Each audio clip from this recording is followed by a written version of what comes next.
Hi, everybody. He's James. She's Flo. I'm JJ. No, wait a minute. I'm Michael. He's Buckman. She's Walona. No, that ain't it either. This may be some good times, but it ain't the TV show Good Times. This is Vikings Report, Drew and Ted. All right, I'm cooler than you are. Why don't you fix your little problems and light this candle? He's right. Let's light this candle. He surely is. Light the candle. Yes. Resume the countdown. Keeping my head above water. Making a wave when I can. Temporary layoff. Good times. Easy credit rip-off. Good times. Scratching and surviving. Good times. Hanging in a jar. Good times. Ain't we lucky we got 'em? Good times.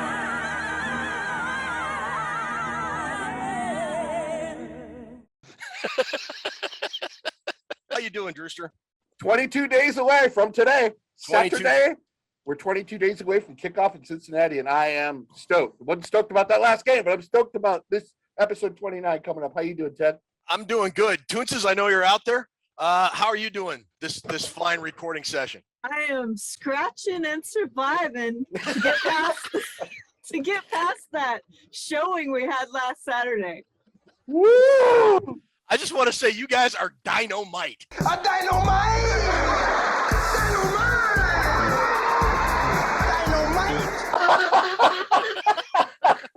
All right. Dynamite! So, folks, we are not going to do a typical segment on our TV shows. We are now transitioning to our regular season show format. We're going to reference the show throughout the course of this episode, the course of this recording. We're going to roll right into Drew's over-under, and then I'll explain a little bit more about our regular season format as we get closer to week 1 against the Cincinnati Bengals. Drew, tell us about over-under this week. We are at question 7. We started a couple months ago with 10 questions for our over-under contest, and every week you had to either pick over or under. And everybody, we've had a lot of participation in it. We're on question 7. So if you played the first 6 questions, you're set up pretty well to win a good prize. We have another question tonight. The only way you can enter is in the comment section of the show right below. So no Twitter, nothing on our Facebook page. You have to enter on this show, on this episode right below in the comments. Enter over, under on this next question I will be asking you. And we have 7, 8, 9, 10, 4 more questions. And then we will wait till the end of the season, and somebody will win a $100 gift certificate to NFLshop.com. That is a decent prize. You'll be able to buy yourself, probably the totals will be in by Christmas. So you'll probably be able to buy yourself a Christmas present with Vikings Report prize money. Dynamite! Question 7. Is everybody ready for question 7? Want a drum roll? Oh. That's the worst drum roll I've ever heard.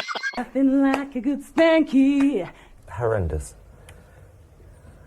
Absolutely horrendous. Yeah, here we go. We have the big 3 for the offense today. We got Adam Thielen, Justin Jefferson, and Irv Smith Jr. Total touchdown receptions for the 2021 regular season. Over, under 26.5. Ooh.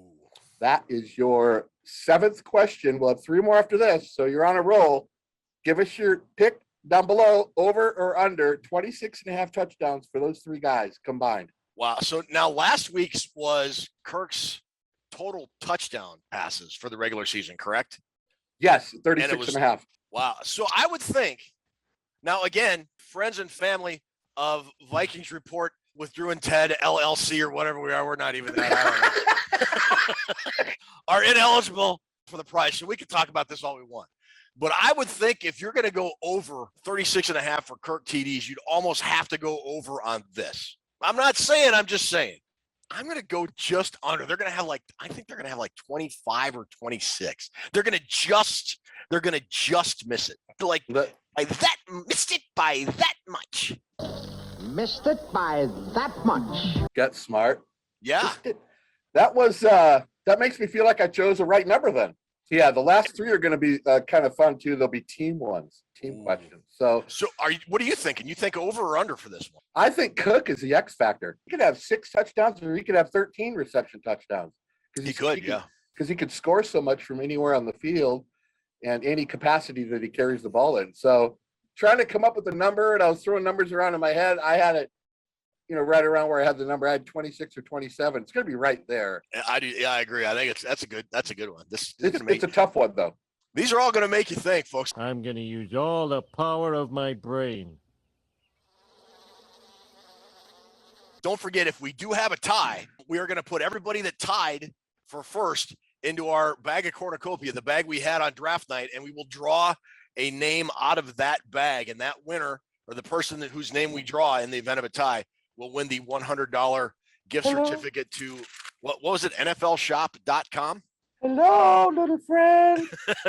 So good over under this week. So I mentioned real quick that we're sort of transitioning to our regular season format. So we really like doing the faces and the headshots for the TV shows. It's kind of become our thing. So we're going to keep that, but we're not going to keep our normal regular TV segment. We're going to bypass the Jersey segment now that we're getting into the regular season, but they will be back as soon as the Vikings season is over. She'll be back. So our regular season format is going to be Vikings news. We're going to finish up our rookie profile this week with linebacker Chaz Surratt. We'll talk about the linebacker position groups. And then it will be our pregame look. And this week it's going to be the Indianapolis Colts. And then we're not getting rid of trivia. We're keeping trivia because we all love trivia. So Yeah. there has been some fallout. So let's just roll right into it, Drew. There has been some fallout from Saturday's game. And the first thing is the Vikings have to get down to 85 players by 3 p.m. Tuesday. We're recording Monday night. And as of this recording, 4 of those 5 players have been identified. Turner Bernard, Jordan Brailford, kicker Riley Patterson, and wide receiver Blake Prohl. Any surprises in this list at all? No. I got to say, I'm a little bit surprised that they have ceded the kicking job to Greg Joseph. He's made all of 2 field goals in one game, has been kind of okay in training camp. He's makes some good kicks, missed some bad ones. Well, hell, Ted, for the Vikings, isn't 2 field goals in one game a record? It's beautiful, man. Beautiful. Just not a record, not team record. Give him the Fred Cox Golden Toe Award. Fred Cox attempting from the 40 on the free kick. It's up. It's good. I'm to the point with kicking that when a Vikings kicker lines up, I get up, I go to the bathroom, whether I have to go to the bathroom or not, and I get something to drink. It's been a mess for so long, Ted. I'm expecting it to continue to be a mess. Just the attitude we don't need, Phil. You know what? I don't expect much out of it because it's been a problem for so long. Yeah. But it's kind of like you get callous to it, just expect, oh, well, if he makes it, he makes it. It just doesn't matter. It just doesn't matter. It just doesn't matter. What is wrong with the expectation level of kickers on the Vikings making 90 to 95% of their kicks? Why is that not something we should just demand and expect every year? I don't know. Why is Dakota Dozier still have a roster spot on this team? Whoever's making decisions. I mean, the kicker, I think Zimmer's just given up, saying whoever wants to kick and be made. I mean, I don't know how much thought is really put into it. Riley Patterson didn't even get a chance to really kick here, did he? Are you sure, Zimmer didn't come to your house, steal your bag of cornucopia, and just put the kickers' names in the bag and just draw one out and say, Greg Joseph, that's our kicker? I don't think Zimmer could learn. Congratulations. I don't think he could figure out how to open the bag of cornucopia, to be honest with you. But I think he's just like, whatever. At this point, I'm just going to take whatever I can try to get. And maybe Joseph will be a quiet surprise and he'll end up being 94% or 95% and hitting all his kicks. And hopefully we won't have to try a lot of field goals. Yeah. Okay. Okay. Whatever you say, Mr. Optimist. Yeah, sure. Whatever you say, Schizo. Yeah, it's going to be one of the questions on over-under coming up, team field goals. So yeah, study up on that. Study up on your field goals, Smitty. All right, I will. All right. So those 4 there. So there's one more player that has to be cut. You mentioned Dakota Dozier. When the Vikings announced their cuts, Twitter, the comments on that off that tweet from the Vikings where you misspelled Dakota Dozier. Why is Dakota Dozier still on the team? The guy, I would just not even be on social media if I was him. I almost feel bad. Oh man, everybody from one show to the next, from one fan page to the next, it just gets ripped on. It's very, but it's kind of warranted though.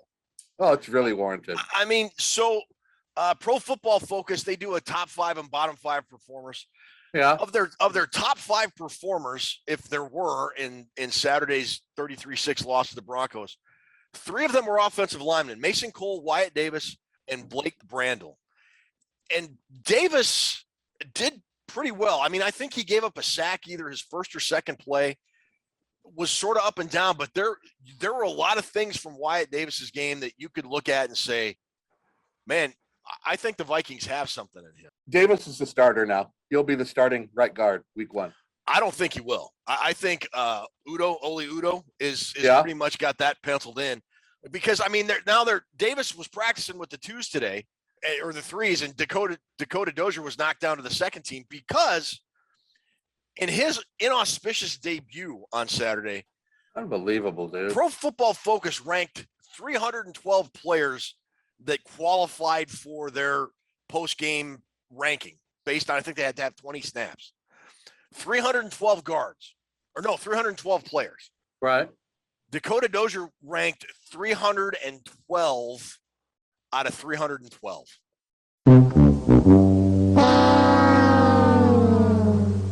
I'm your huckleberry. That's just my game. That's not dynamite. It's not bad because it sounds bad. That's not even keeping your head above water, bro.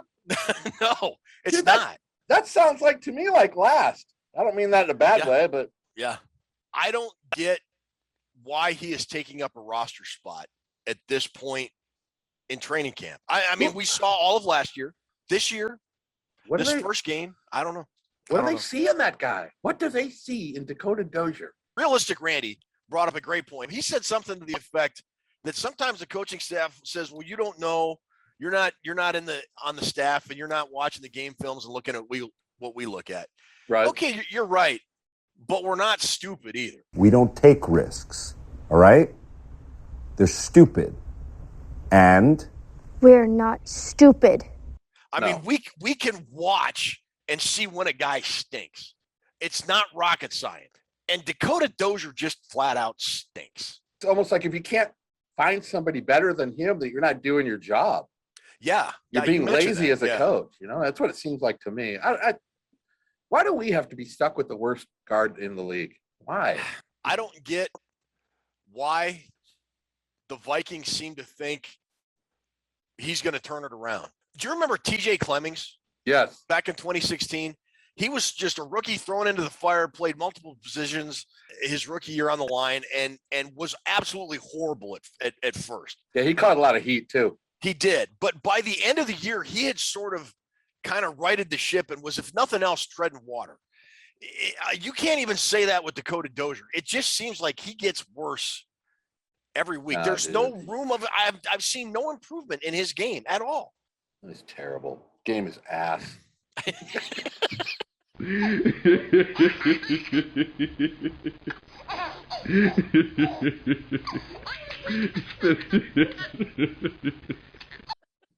it is. I hate to say it. I mean, I'm sure he's a nice dude, but it is. It's terrible. It's terrible. I mean, his game is about effectiveness as a Bookman diet. The one and only Mr. Nat Bookman. Yeah. But Mason Cole and Blake Brandel got some good grades, and Brandel did good. I thought he did, and he's actually got some reps with the first team. So I don't really see him challenging Rashad Hill at this point. Do you? Or do you? I mean, he played fairly well. I mean, it was second, third, and fourth team competition, but left tackle, that's the high pressure position on the field. I don't know. Darisal's not going to be out there, right? It doesn't look like it. No, he's still recovering from his 25th offseason procedure. Offensive line still in flux, Ted. 10 years going on, Rick Spielman. Rick Spielman era as GM. O-line is still a bunch more questions than answers. Okay. Oh my God, why?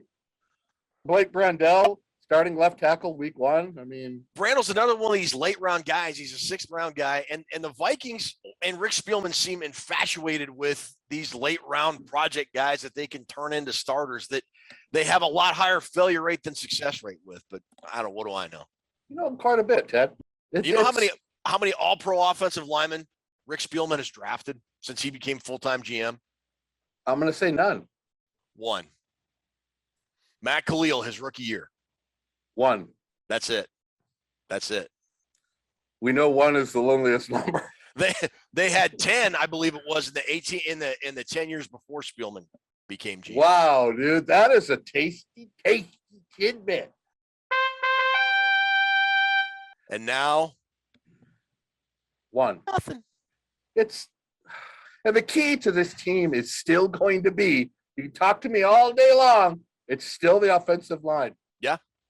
To me, that's what it still comes down to. So they better figure something out. All right. So speaking of figuring something out, we didn't talk about this on our live post-game show. And by the way, hopefully if you tuned in and watched it, Vikings Report Rewind with me, Drew, Ruby, and Christopher Gates from the Daily Norseman will be doing our live post-game show beginning week 1 after every game this year.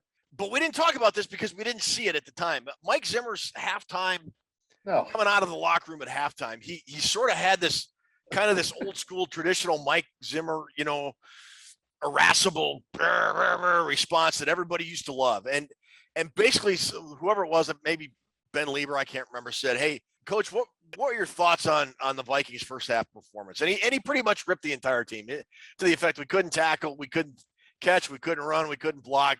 Just went down the list, and they said, and other than that, it was great. I told them it was a very poor performance. We're going to scrimmage next week with this same bunch because we didn't tackle well, that we made the wrong checks on defense with the safeties. We throw an interception for a touchdown.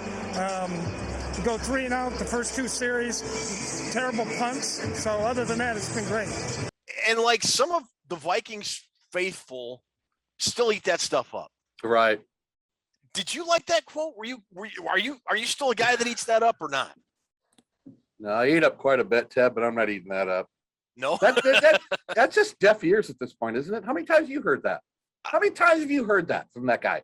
It's becoming an all too familiar refrain for Mike Zimmer. It might have been for me 4 or 5 years ago, but I've heard it so many times. Didn't it seem like somebody came in and said, "Hey, Coach, you got a game in 9 minutes," and he went, "Yes." Oh, okay. Joseph, you're going to do the kicking. What's Bert Young? What's your name? AJ, what? Rose, you'll be running. I don't know about his quote, Ted. He constructs the team and he's the man. So if he's going to rip everybody, isn't it his thing? He's responsible for it. Yes. And I honestly didn't care that the Vikings lost. I really don't. It's a preseason game. Sure. But it was the lack of effort. It just seemed like it just disjointed and like they were just mailing it in. It did seem the like staff and the team. Yeah.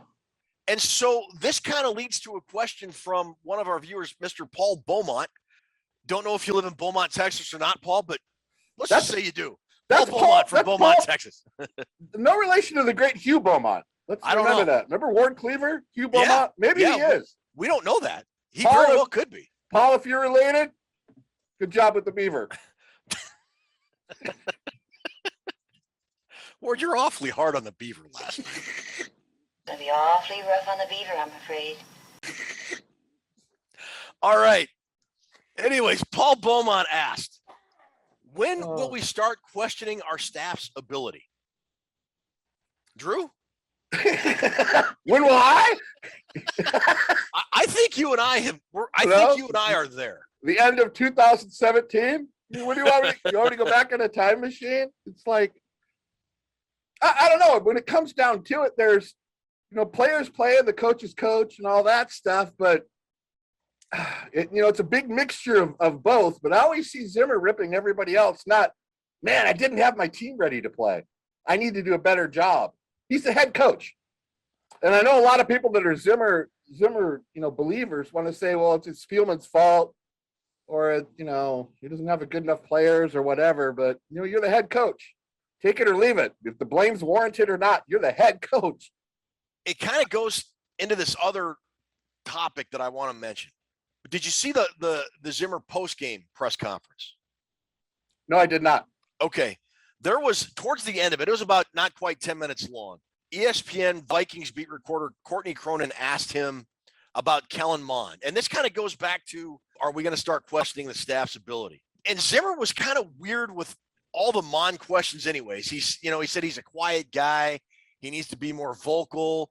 He's not. And then he denied saying he wasn't probably going to play Mond to Chris Thomas and got very defensive. Anyways, Cronin asked him, was the play calling, because the Vikings ran 10 more times than they passed in a 33-6 blowout. And the first 5 plays that Kellen Mond was in for, they ran 4 of them.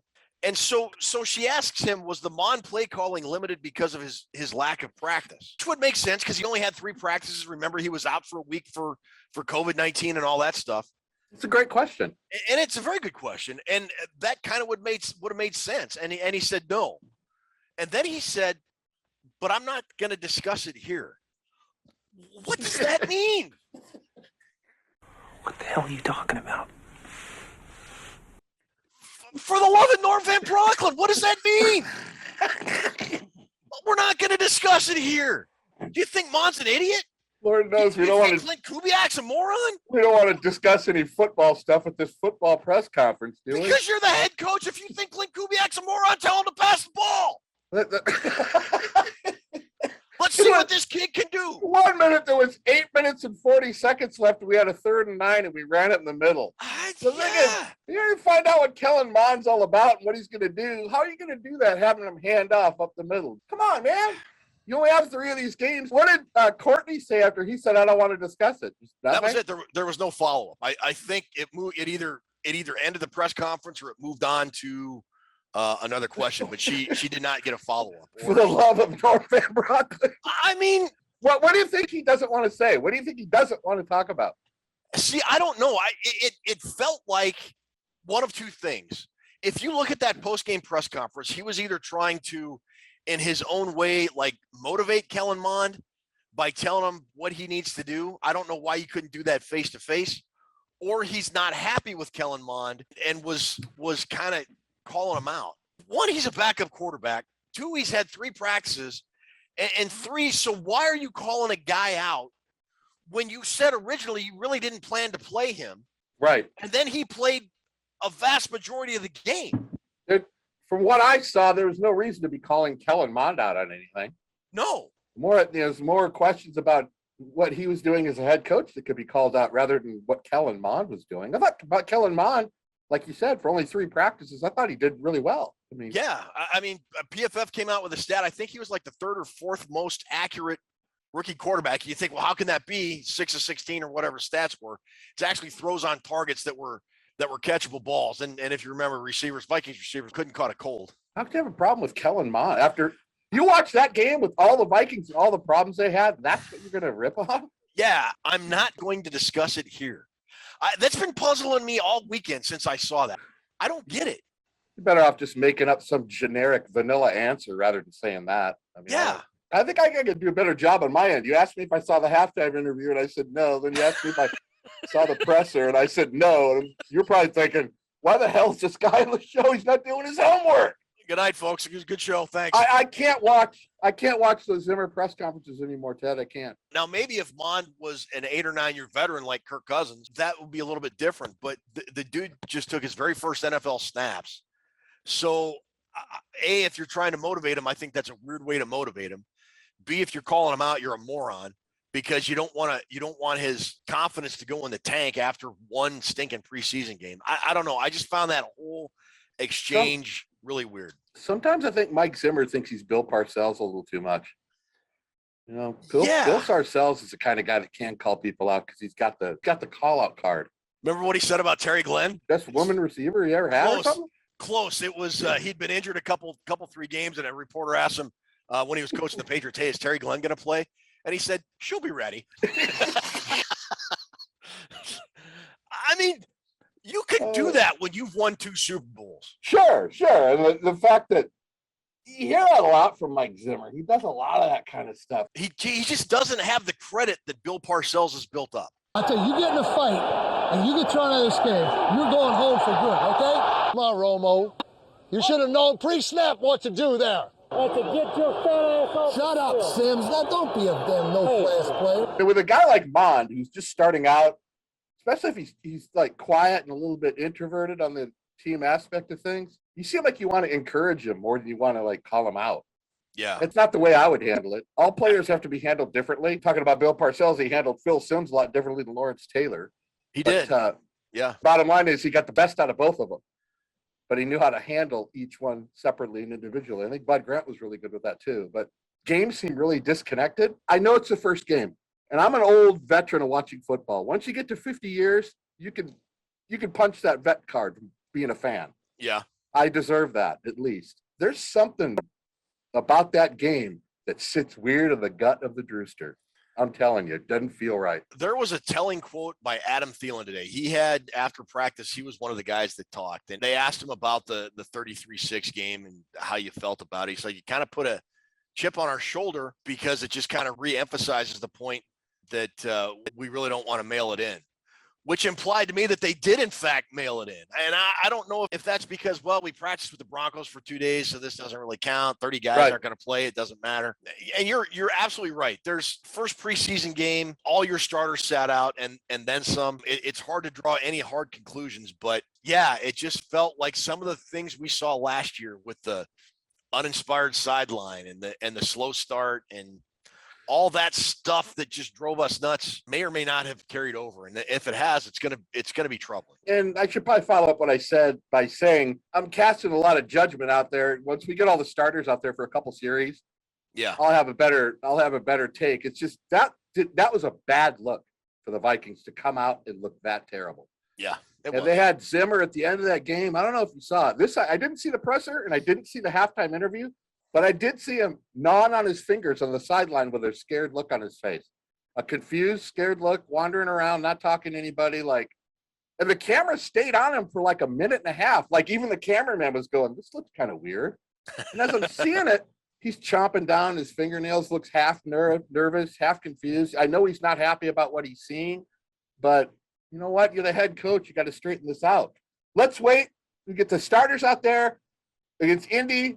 It could be a whole new look for the Vikings, and we could sweep week 1 under the rug. But I'm telling you that the things that happened in that game was not the way you want to start. It is. It was not. No, even for a preseason game, it was not how you wanted to make your first impression. And it's practice. I know practice. I know it's practice. But what are we talking about, man? What are we talking about? Practice. We're talking about practice, man. We're talking about practice.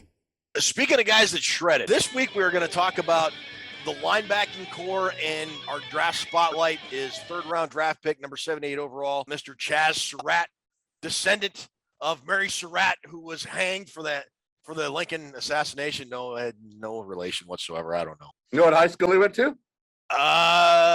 Abraham Lincoln High. East Lincoln High School. North Did he Carolina. really? Look at that.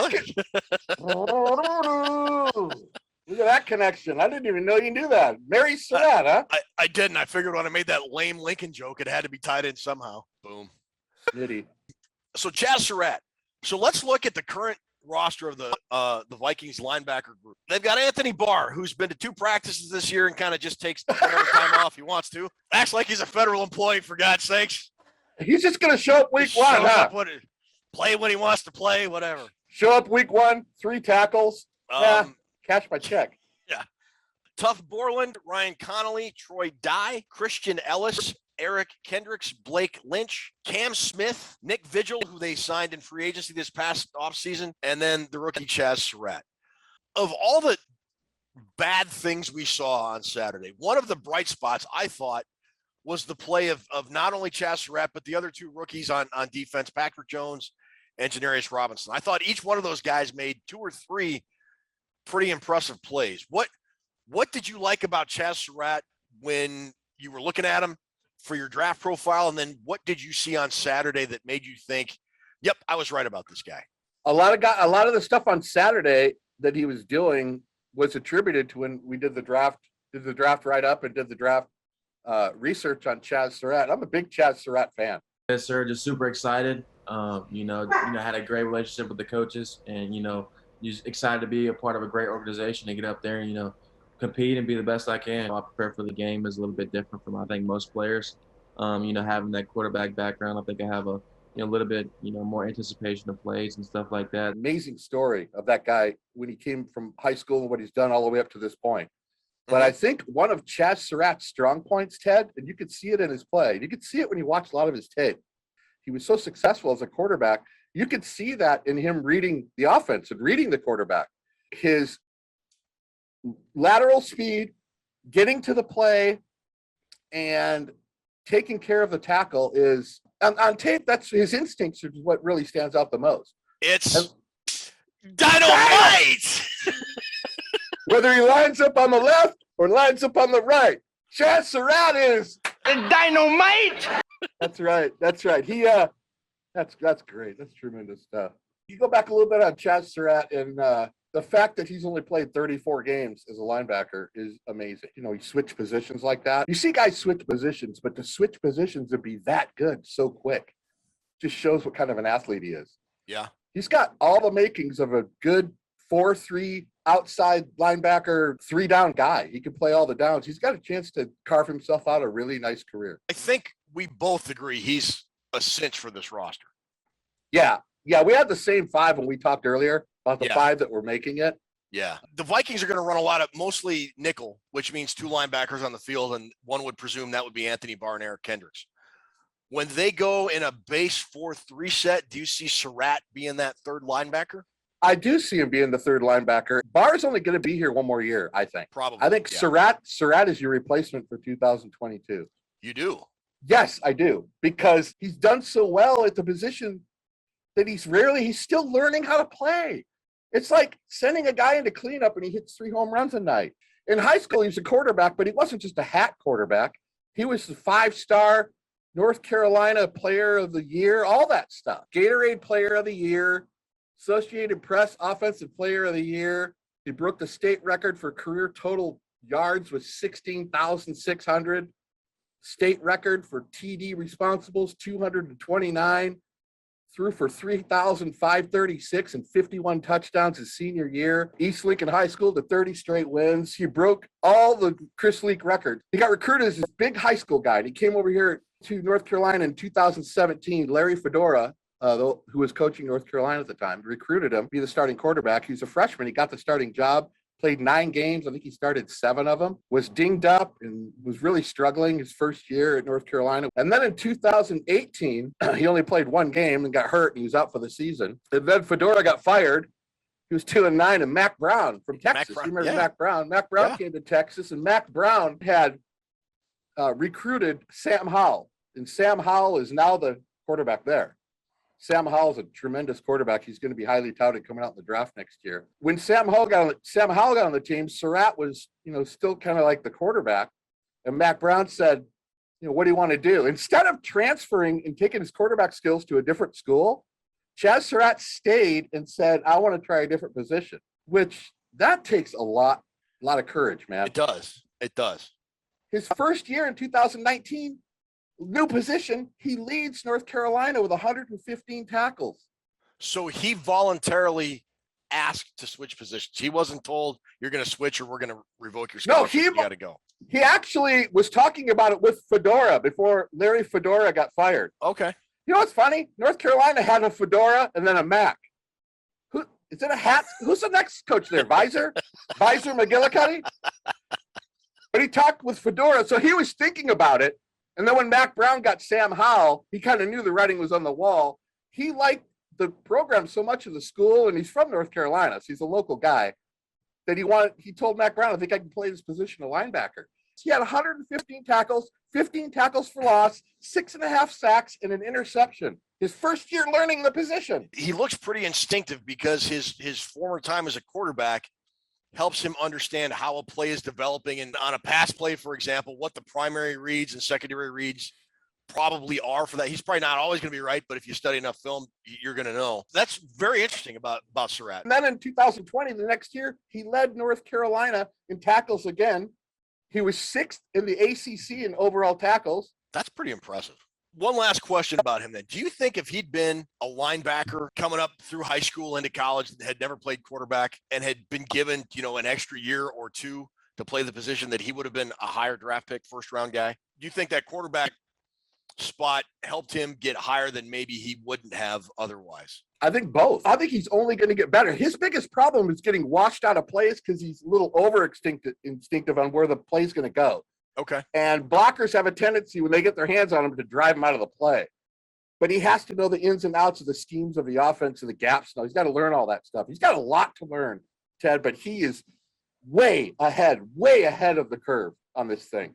All right. So we've got him, Barr, Kendrick, Surratt, Nick Vigil. You're with me on that? Yes, I am in agreement. Yes, you are correct. Yes, sir, you are correct. Yes, I did not know that. What about Cam Dantzler?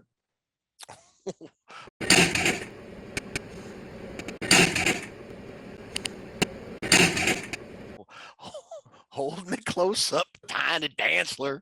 What in the? I don't know. When you see Hamler running by you, may want to run with him. It was bad. All right. So we've talked enough about the aftermath of week one and kind of the fallout that we didn't really get a chance to talk about on our live post-game show. This time, this weekend, the Minnesota Vikings are at home against the Indianapolis Colts, preseason game number 2. Mike Zimmer has already said, I believe, that the starters are going to play. I don't think he said how long. That first plan didn't work out too well. Just fired. But so maybe one series, maybe two, but it does look like we will see most of the first team offense. There could be a couple guys held out. If you don't play a guy like Kirk Cousins, I get it. If you don't play a guy like Adam Thielen, I get it. Justin Jefferson is back practicing. If he doesn't play, I get that too. But I think a vast majority of first team guys are going to play. So with that said, Drew Bunning, oh, by the way, real quick, This is not our typical pregame preview. When we get to the regular season, you're going to like it. It's going to be a lot more in depth, and it's going to be awesome. Graphics, the whole 9 yards. It's going to be fun. So stay tuned. What are you looking for? What do you want to see that you didn't see in week one, which is an awful lot? Team's execution. I'm all for it. I'm looking for energy. I'm looking for guys flying around the football, not jumping off sides to give a team the first down. I mean, how many times did we do that last week? Just overall more focused, more intensity from the start, from the get-go. Just, get rid of last week. Let's get out there and start playing with a little, what's that word? Alacrity? Is that a word? Synergy. No. A little bit more synergy. Play a little bit of synergy. Synergy is two or more things working together to give greater benefits than the simple sum of the two. On offense, I'm still looking for Emir Smith-Marset, and of course the offensive line to come together a little bit better, but let Kellen Mond play a little bit more. I like to see what he can do. How about you? Okay. I'm looking at right guard. It just seems weird to me that Oli Udoh is just it. He's the starter. Now he may be good, and he could be a lot better than Drew Samia or Dakota Dozier, but it just seems weird to me that now that Wyatt Davis has got some game time in him, he's played a little bit. I would like to see a guy like Wyatt Davis maybe get some reps with the first team offense, just to see what he can do and see if he can get up to speed and maybe even start to compete for that first team right guard job. I want this team to come out and act and not go through the motions. I want them to treat it like a game, just act like they want to be there. Because we just, like we said, we just didn't see that. I don't know.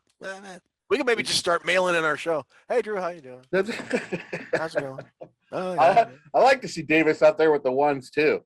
I know the mistakes he made last week were just typical rook dog things, rookie things. But what about Axl Rose again? Are we going to see AJ Axl Rose with Use Your Illusion too. I would hope not. I mean, the Vikings said Kene Nwangwu's injury was not serious, and he expects to play against the Colts. Besides Davis, he's probably the one other guy I'd like to see on offense and see what he can do, just because we've got so many good reports about his speed and what the Vikings can do. And are they gonna design any type of packages or plays for him? I mean, based on the play call in the first game, they're not, but we'll see. How many plays did the Vikings have that first game, Ted? How many different plays? I want to say they ran 36 times and passed 26. So what, 62? But how many different plays? Oh, 4. 4. I mean, you had your run left, you had your run right, you had your run up the middle, and then you had your short pass to the running back. So I know you want to disguise things in the preseason to keep the cloak of magic around. Nobody can see all your little tricks. But come on, man. So anybody on defense you're looking at? That right defensive end spot, whatever the end spot is opposite of Hunter. Hunter's left defensive end, I do believe. Yeah. Who is going to take charge and take grips and take hold of that right defensive end spot, Ted Glover? Who's going to take a charge of it? Andre Patterson just today said that it is down to Stephen Weatherly and DJ Wanham. And both those guys were not good on Saturday. No. Like you, I would like to see Patrick Jones get in that mix a little bit, because I think this was one of my spicy hot takes when we were doing all of our draft previews. I said Patrick Jones II was going to be a starter. Maybe not by the beginning of the year, but at some point he was going to start. The more I saw Wanham and Weatherly kind of get pushed around and sealed off on the edge on Saturday, the more I think Patrick Jones II has an opportunity for himself. I hope the Vikings give him a shot and he can take advantage of it. I think he had a great game too, Ted, but is he only structured to play left defensive end? I don't know.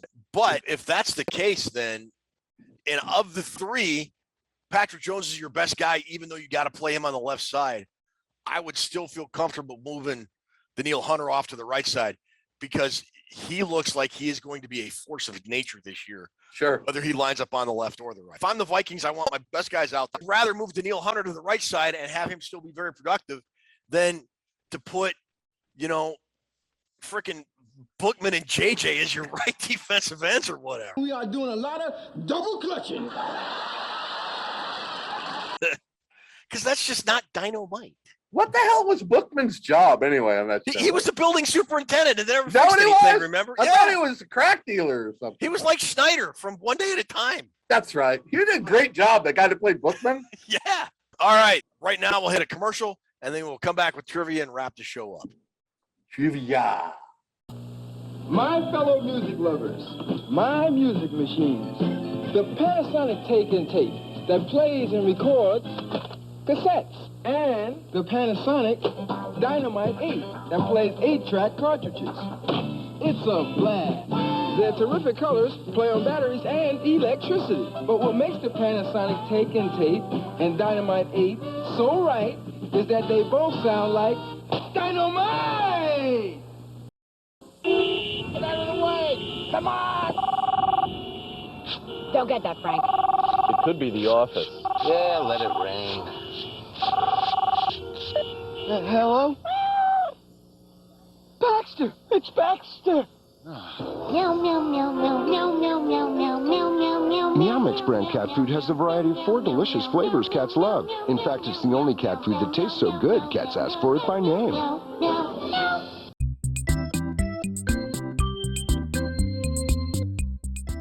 You ready? Yes. Welcome. I was just saying yes till I was ready.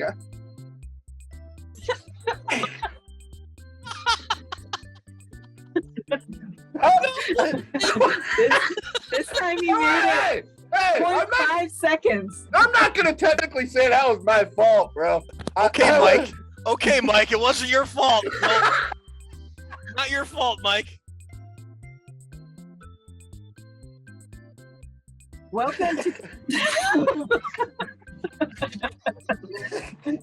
I'm just gonna pre-record myself saying that. How's that? I'm sorry, Tootses. Welcome to Tootses Trivia. How you guys doing? Good, Tootses. How are you? Good. Drew? Good, Tootses. How are you?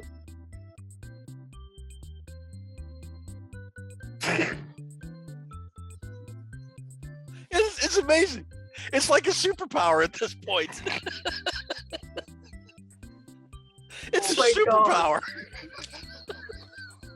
Oh, man. I'm doing good, Okay. Tootses. What do we have today in store for trivia? Okay. Today we have just some regular straight up trivia and a little bit of good times trivia. All right. So we did get some questions from a viewer, Nick Howard. Thank you, Nick, for these questions. We're going to start out with those. You guys are going to play together so you can collaborate on the answers. All right.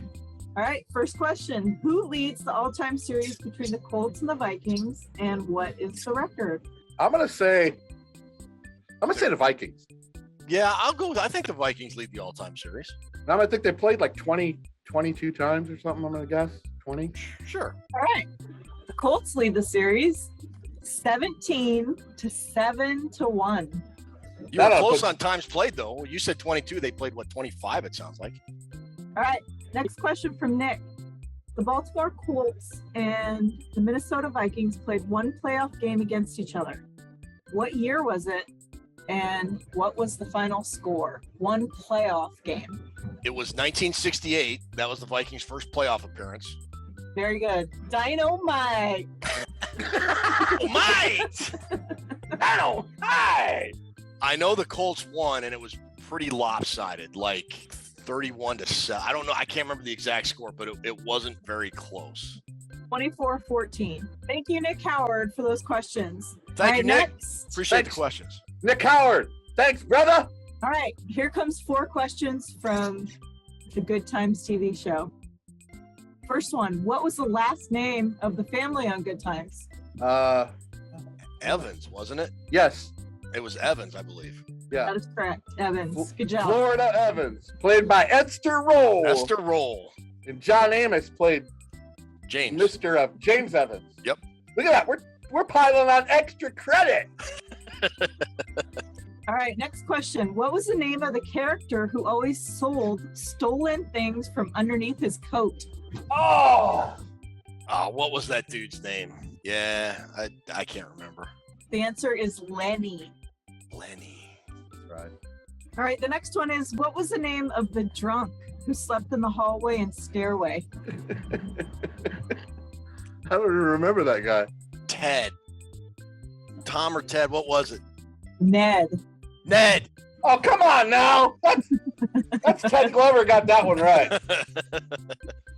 All right, how did JJ always answer the phone? Evans residence? It wasn't Dynamite, but it was Why am I drawing a blank on all these? I love that show. It was like a rhyme. I can't remember. Let's hear it. Dang it. Hello. Oh, no, okay. I was thinking something else then. All right, back to the Vikings and the Colts. When is the last time they played each other? That was last year in Indy, and the Vikings, that was like a terrible game. Oh, it was last year. You lost that correct. too. Yeah. All right, and they got smoked. yes, the score was 11-28. So the Vikings scored only one touchdown. Do you remember who scored the touchdown? Thielen? Dalvin Cook. That brings up the next question. When is the last time the Vikings beat the Colts? What year? Oh, man. I'm going to say the time before they beat us badly with Andrew Luck. Yeah, I don't know. The correct answer is 1997. Shut the front door. Seriously? 24 years ago. The score was 28-39. Which Vikings wide receiver has had 3 touchdowns that game, and which quarterback threw them to him? Jake Reed. Yeah, that was my first guess. Jake Reed. Chris Carter. Who threw the touchdowns? Brad Johnson. Brad Johnson. Randall Cunningham. Dude, we are just getting just ripped right now. You know, it's like Mike Zimmer gave us our pre-trivia game pep talk. Yeah, we. Yeah. Ted's gonna have a lot of questions to answer at this press conference. Let me tell you, we need to answer better. What would it be? Well, Drew wasn't thinking on his feet. Drew was really. All right, last question. This is the same as last week. Can you name players that have been on both the Colts and the Vikings in the last 10 years? And I can only come up with 2. Xavier Rhodes. Yeah, good. That's one right there. That is correct. Good job.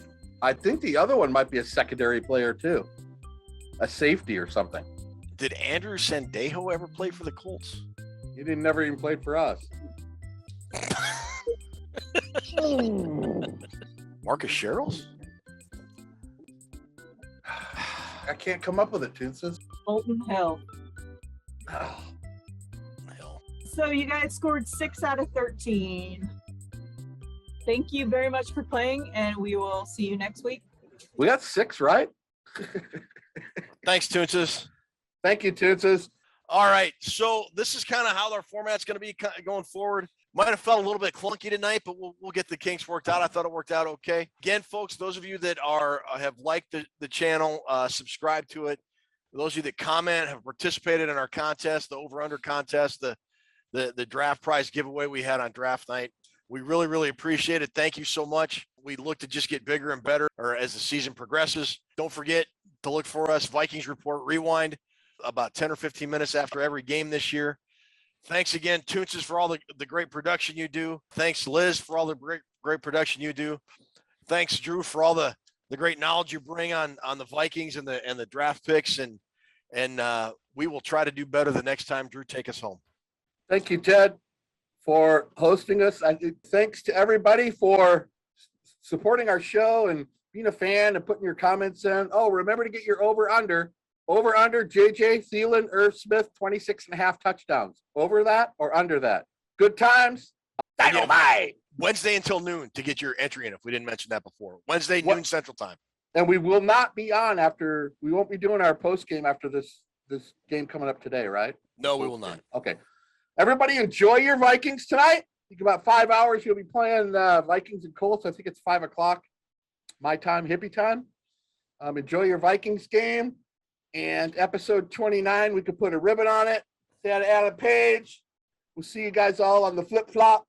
And say goodnight, Ted. Good night, Ted. Keeping your head above water. Making a wave when you can.